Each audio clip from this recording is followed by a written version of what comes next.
effects para sa aking guitar, bass at saka keyboard. Ito ay isa rin na cheap na effects na gamitin ko. Parang splitter siya eh, no?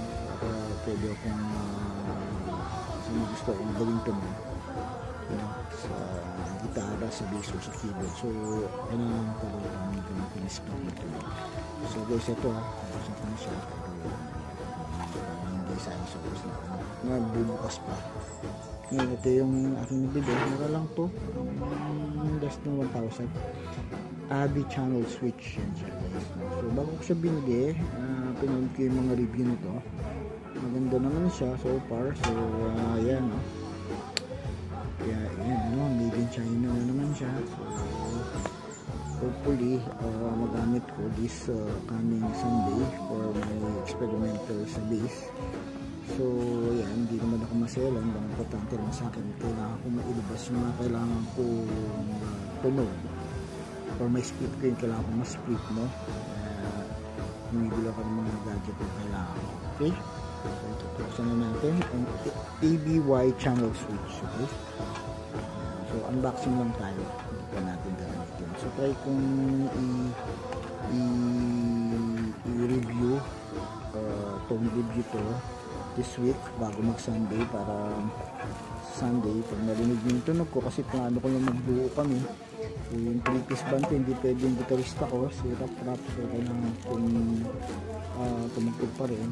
So yun na pauon tayo sa phone. So ito yun, maliit lang siya guys.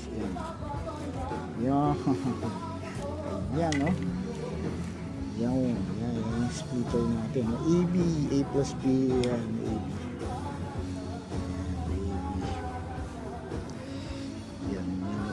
No?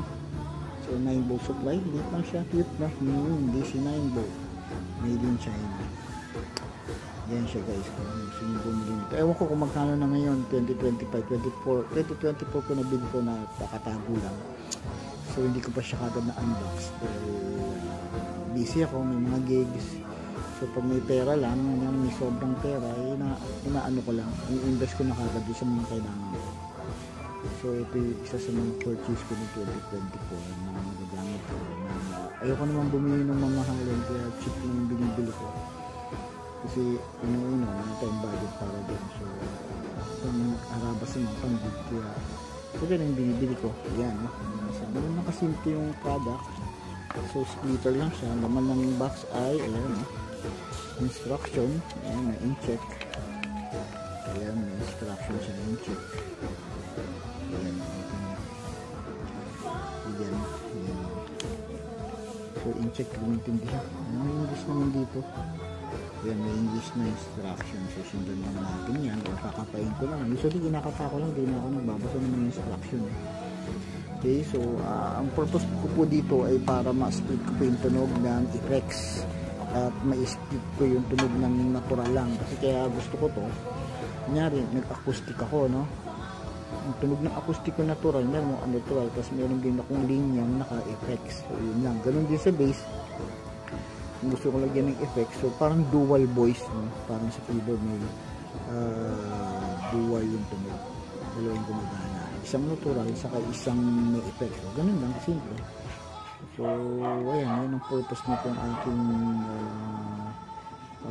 ABY channel switch. Okay, guys, nandito na lang po. Alright, thank you.